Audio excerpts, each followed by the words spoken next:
Oh man, I feel a word.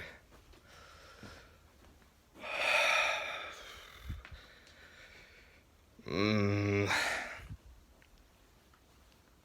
just get so frustrated when I think of people, Christians that are so caught up in the feelings of their faith.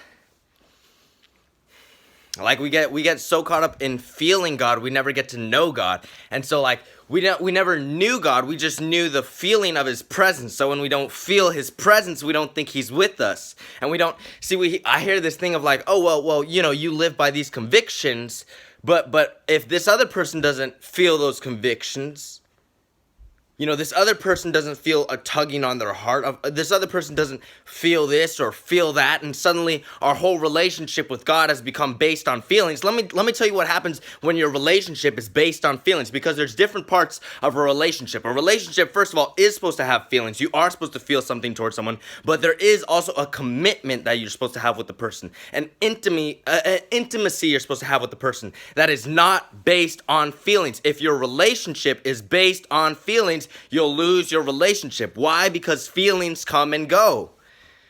If my whole relationship with God was based on feeling God's love and feeling in love with God, that feeling comes and goes. It fades.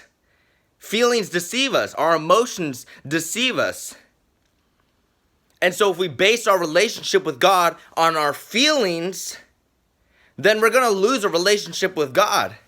Straight up.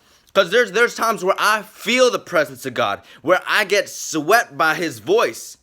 But just because I don't hear his voice doesn't mean he's not speaking. Just because I don't feel his presence doesn't mean he isn't present. And we get so caught up in the feelings aspect of our relationship, we never get to know God. And we don't feel convicted, so we don't act on those convictions. When were we ever supposed to feel convicted by those things? So you don't feel convicted because you don't know the truth. And because you don't know the truth, you don't feel convicted to change. It's not about whether that feels okay with me. There's so many things about my relationship with God that don't feel right with me. You know what I mean? So like, I don't like to know that I'm wrong.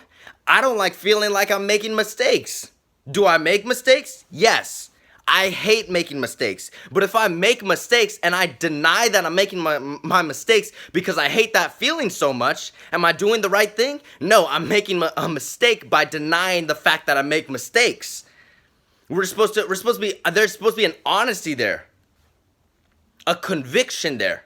And if all this is a feeling, when was Christianity ever supposed to be comfortable? When was my faith with God ever supposed to be comfortable? You realize Jesus is so stressed out in the Garden of Gethsemane that he's sweating blood. How many of us have ever sweat blood? And we believe our relationship is supposed to be something that's so comfortable and we're supposed to feel good all the time. I love my mom, I love my parents, I love my family, but that doesn't mean they make me feel good all the time. If my mom comes and points out something and say, "Hey, you said this, but you didn't do it," I don't feel good about myself, but I know that it's the right thing. I know that she's telling me the right thing. Our relationship with God cannot be based on feelings. We're not supposed to be feelers of the faith, but knowers of it. We're called to walk by faith, not by feelings. And yet we get caught up so much in our feelings. And then you have this mountain high, valley low Christianity where you're pumped up when you feel good. When you're on the mountain, you feel good. But as soon as you're in the valley, you've lost it. And we get focused on this feeling of peace. Well, I don't feel peace in the valley. Does that mean that God isn't there with you?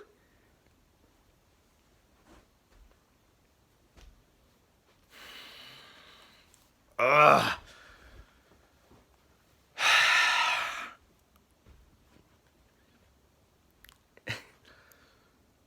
Faith is not a feeling. Our relationship with God cannot be just a feeling we have. I love feeling God's presence. And I love being in that place where I feel swept. And I'm not trying to dismiss our feelings. I'm not trying to dismiss the emotions and the emotional healing that can happen in our relationship with God, but that does not mean our relationship should be based on emotions. And the relationships that are based on emotions, they fail. Why? Because I feel this towards this person, and then this other person comes along. And suddenly, I've been with this person for this long, and my feelings have started going away. The things that amazed me about that person now start to annoy me about that person. And now I see this, and now I'm attracted to this. If we're caught only in our feelings, we're lying to ourselves.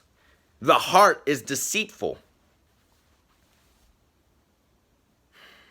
It's a beautiful thing when you feel these things, but that's not what we're called to walk by. We're not called to walk by the feelings of peace or the feelings of love or the feelings of his presence or the feelings of the Spirit or the feelings of his voice. There's so many times I feel something, but I check it with the word, and it's obviously not true. It's obviously not right. I feel like I'm better than this person. Does that make me any better than this person? No. And if I were to feel better than this person and feel like I'm in a place where I'm in a position where I'm allowed to do this because I feel like I'm above them, that's called self-righteousness. That's called pride. That's what got the devil kicked out of heaven. Feelings, we're not supposed to be ruled and judged by our feelings. It's okay to feel these things, but we should not be controlled by our emotions. I have a friend who he says he's never cried in the presence of God. He's never cried during worship or cried during prayer. That blows me away because I cry every single time. But with all that being said, I can't dismiss his faith because this is a brother who walks out what he believes. And he walks it out more than some of these other Christians who I know that are praying in tongues and crying and falling to their face during worship. This brother, he doesn't feel God the way that I feel God or the way that these other people feel God, but yet he still walks it out. How much strength does that take to be committed when you don't feel an overwhelming love? I'm not saying that he doesn't feel this love for God, but it's like he's not like overwhelmed with these emotions is what I'm trying to say. And yet he still walks out his faith and he walks it out strongly. That's strength. That's commitment. That's a love that's chosen. A love isn't something that we feel. It's something that we choose. It's an action. It's something that it's something that we do. It's not just something that we feel. Don't get caught up in the emotions of faith. Don't get caught up in the feelings of faith, because that's when you go from mountain high to valley low. That's when you go from being on fire for God to suddenly thinking he doesn't even exist anymore, that he doesn't love you, because we get caught up in our feelings. Feelings are great. Emotions are great, but don't be a feeler of your faith. Know your faith. Know your God. Know your God. Know who it is that you serve. Know who it is that you love. Don't just feel him. Know him. Know what he said in the Bible. Know him through prayer. Know him through worship. Know his heart through service. However we see God, we have this feeling of, I want to be like Christ. But if you don't really know Christ, how are you supposed to be like him? If I feel this one characteristic out of the Bible and I say, oh, this is who Christ is, and I start to follow that, but I don't really fully know Christ, am I really following him, or am I following my idea of who he is? Get to know your God. Don't just be in love with the feeling of God. Know God. It says in Hosea that his people are destroyed for a lack of knowledge, a lack of understanding. Know God. Know your faith. Have an answer. Have an answer for the hope that you have in Christ Jesus. Be blessed.